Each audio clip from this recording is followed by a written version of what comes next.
Semi-automatic shotguns store their unfired shells in the tubular magazine located under the barrel.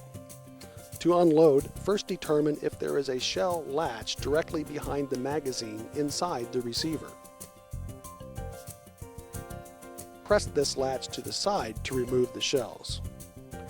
Now, pull the bolt handle back sharply to eject the shell from the chamber.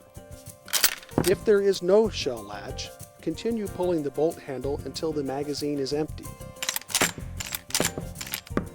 Visually inspect the chamber and the magazine to make sure all shells have been removed.